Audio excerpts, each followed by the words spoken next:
Assalamualaikum warahmatullahi wabarakatuh. Apa kabar anak-anakku sekalian? Mudah-mudahan kalian dalam keadaan sehat. Kemudian mudah-mudahan Allah memberkahi kalian semua. Pada kesempatan ini, meskipun kita belum bisa bertemu, tapi kita tetap semangat belajar, semangat beramal, berbuat kebaikan, kemudian menabung pahala surga. Dalam pertemuan ini kita akan belajar bahasa Indonesia, yaitu tentang membaca non-sastra. Bacaan non-sastra itu adalah bacaan yang bukan isinya adalah karangan yang sifatnya adalah hiburan atau bacaan fiksi, bukan. Tetapi bacaan non-sastra ini bacaan yang sifatnya informasi, yang memberikan kita data-data faktual ataupun memberikan kita pelajaran. Contohnya adalah bacaan tentang berita, bacaan tentang artikel, kemudian bacaan-bacaan dari buku pelajaran dan sebagainya, yang memberikan informasi yang memang benar-benar ada begitu. Jadi bukan karangan yang sifatnya contohnya seperti cerita, itu bukan karangan non-sastra. Baik, dalam membaca non-sastra ini yang akan kita pelajari adalah terkait beberapa hal. Perhatikan di sini kita punya teks, contohnya tentang virus. Yang bisa kita ambil dari teks ini, kita identifikasi. Identifikasi itu kita kita ambil inti-inti dari bacaan tersebut, sehingga informasi yang ada di dalam teks itu bisa kita pahami. Pertama, kita bisa ambil dari teks ini, teks tentang virus ini adalah kalimat utama. Apa itu kalimat utama? Nanti kita pelajari. Kemudian ide pokok, kemudian simpulan, kemudian pernyataan sesuai isi paragraf, kemudian kalimat tanya sesuai isi paragraf ini. Kita mulai. Pertama kita lihat dulu di sini ada teks tentang virus. Di sini dalam setiap teks pasti ada susunan kalimatnya. Ciri-ciri kalimatnya itu adalah ditandai dengan diakhiri dengan titik. Perhatikan di sini, kita hitung saja berapa titiknya, berarti itu jumlah kalimatnya. Perhatikan di sini ada 1, 2, 3, 4, 5, 6. Ulang ya. 1, 2, 3, 4, 5, 6. Oh iya. Di sini ada 6 kalimat. Kemudian perhatikan struktur atau bentuk dari susunan teks ini. Kenapa ada 2 kelompok ini? Disebutnya apa? Disebutnya adalah paragraf. Di sini ada paragraf ke-1 dan paragraf ke-2. Cirinya apa? Yang membedakan satu paragraf dengan paragraf lain adalah adanya pada baris pertama ruang yang kosong, atau disebutnya itu jorok kalimat. Seperti ini di sini 2. Dan tema yang dibahas atau bahasan yang dibahas pada masing-masing paragraf itu berbeda-beda begitu, walaupun dalam satu judul yang sama. Misalkan di sini adalah tentang virus. Dari kedua paragraf ini, dari masing paragraf ini, kita bisa mengambil kalimat utama. Apa sih kalimat utama? Kalimat utama adalah kalimat yang dimuati gagasan utama paragraf. Loh, apa gagasan pokok paragraf? Maksudnya, gagasan pokok paragraf itu adalah apa sih inti isi dari paragraf ini, begitu. Kemudian letak kalimat utama ada di 2 tempat. Biasanya ada di 2 tempat. Pertama, biasanya di awal. Ini kalimat. Di sini kan ada 2 kalimat ya, atau ini ya. Di sini ada paragraf kedua itu 1, 2,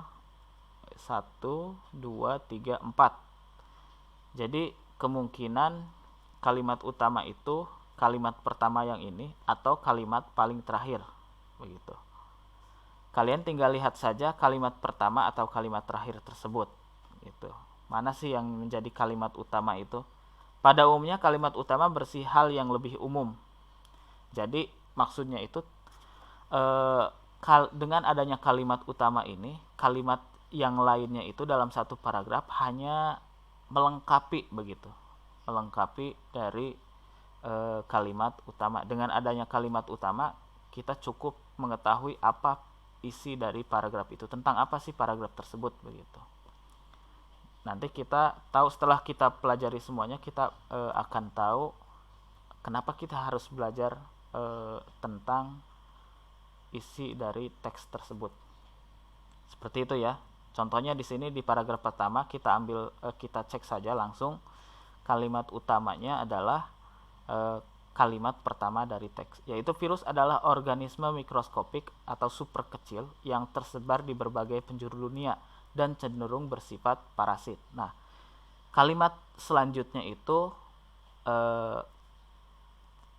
tanpa kalimat selanjutnya kita sudah tahu isi tentang paragraf ke-1. Kemudian paragraf kedua, contohnya, virus dapat menginfeksi makhluk hidup, mulai dari manusia, hewan, tumbuhan, jamur, bahkan bakteri. Nah, ini kalimat utamanya. Yang sisanya itu adalah kalimat pelengkap. Artinya cukup dengan kalimat ini kita tahu isi paragraf tersebut. Seperti itu. Oke, kita lanjut sekarang tentang ide pokok. Nah, barusan kita sudah tahu kalimat utamanya, sekarang tentang ide pokoknya. Ide pokok adalah inti pembahasan atau tentang apa sih paragraf tersebut, intinya apa sih dari paragraf tersebut begitu.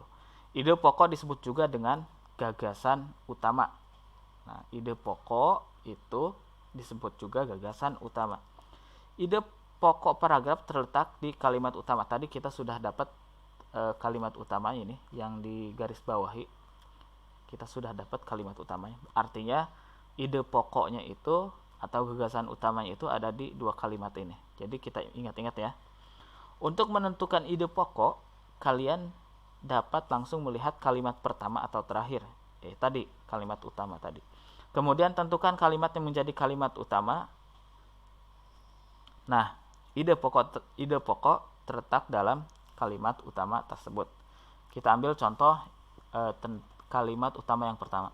Virus adalah organisme mikroskopik atau super kecil yang tersebar di berbagai penjuru dunia dan cenderung bersifat parasit.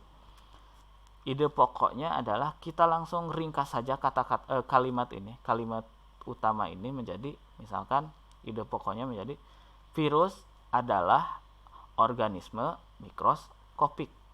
Sudah, kita dapat ide pokoknya.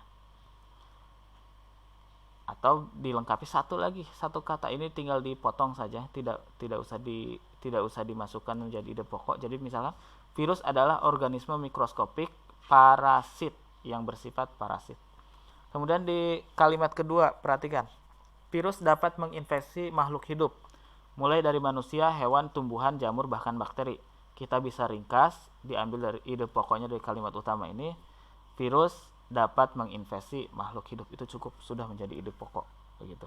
Intinya seperti itu. Semakin tadi kan kalimat utama diringkas dari satu paragraf ya. Dari paragraf kita ringkas menjadi kalimat utama, dari kalimat utama menjadi kita lebih singkat lagi menjadi ide pokok dari kalimat utama tersebut. Selanjutnya adalah simpulan. Nah, yang kita bisa lakukan dari isi teks adalah melakukan simpulan. Simpulan adalah pernyataan yang berisi inti dari keseluruhan teks. Kalimat simpulan berisi pernyataan umum. Nah, kalau tadi kalimat utama dan ide pokok itu diambil dari masing-masing paragraf, kita bisa ambil simpulan itu dari keseluruhan teks, artinya dari dua paragraf ini. Mana pernyataan atau pernyataan yang mewakili atau menggambarkan seluruh isi teks. Kalau tadi kan menggambarkan masing-masing paragraf, kalimat utama dan ide pokok. Nah, kalau simpulan itu untuk seluruh teks. Contohnya kita bisa ambil dari kalimat simpulan dari teks ini adalah kita gabung dari ide pokok pertama dan ide pokok kedua. Virus adalah organisme mikroskopik yang bersifat parasit yang dapat menginfeksi makhluk hidup. Itu adalah simpulannya. Jadi langkah-langkah untuk membuat simpulan tidak terlepas dari menentukan kalimat utama masing-masing paragraf, kemudian ide pokoknya dari masing-masing kalimat utama, kemudian simpulannya itu kita gabungkan berbagai ide pokok tersebut menjadi simpulan. Begitu. Selanjutnya, bagaimana kita membuat pernyataan sesuai isi paragraf. Nah, tadi kita sudah paham tentang isi dari teks tersebut. Sekarang kita membuat pernyataan sesuai isi paragraf. Setelah kita paham tentunya ya. Pada umumnya, kalimat pernyataan berupa kalimat berita. Artinya bukan pertanyaan ataupun perintah. Artinya berita, hanya menyampaikan begitu. Untuk mengetahui kalimat pernyataan yang sesuai dengan isi paragraf, kalian harus mengetahui pokok informasi yang terdapat dalam paragraf tersebut. Pokok informasi yang dimaksud di sini adalah simpulan yang bisa kalian dapatkan setelah membaca teks tersebut. Contohnya seperti ini. Kita bikin pernyataan yang nyambung begitu terkait dari virus ini. Contoh misalkan, virus itu berbahaya begitu. Contoh satu. Kemudian kedua, sebaiknya kita itu berhati-hati terhadap virus begitu. Kemudian misalkan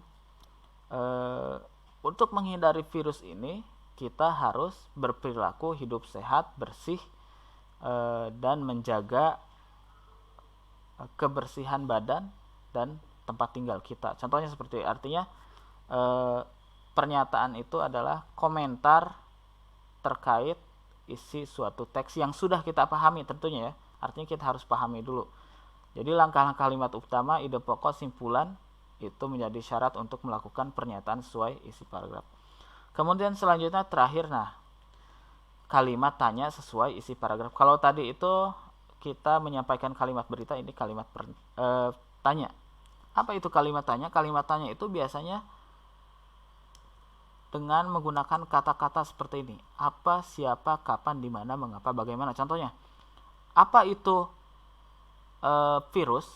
Nah, artinya pertanyaan-pertanyaan ini harus ada jawabannya pada teks, keseluruhan teks. Contohnya tadi, apa itu virus? Virus adalah organisme mikroskopik super kecil yang tersebar di berbagai penjuru dunia dan cenderung bersifat parasit. Siapa, misalkan ya di sini, siapa yang bisa terinfeksi oleh siapa nih? Siapa yang bisa terinfeksi oleh virus? Di sini ada jawabannya.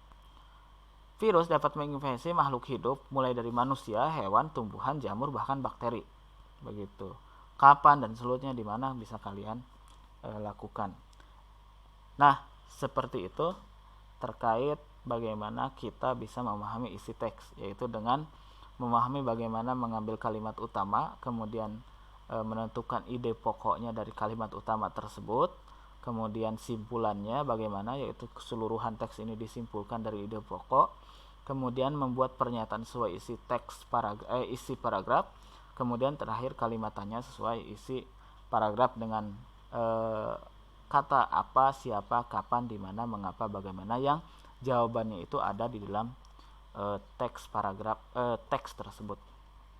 Demikian, semoga kalian bisa memahami. Apabila ada pertanyaan atau hal yang belum dipahami, silahkan tanyakan di grup WhatsApp kelas 6. Akhirul kalam, mohon maaf apabila ada kesalahan. Wassalamualaikum warahmatullahi wabarakatuh.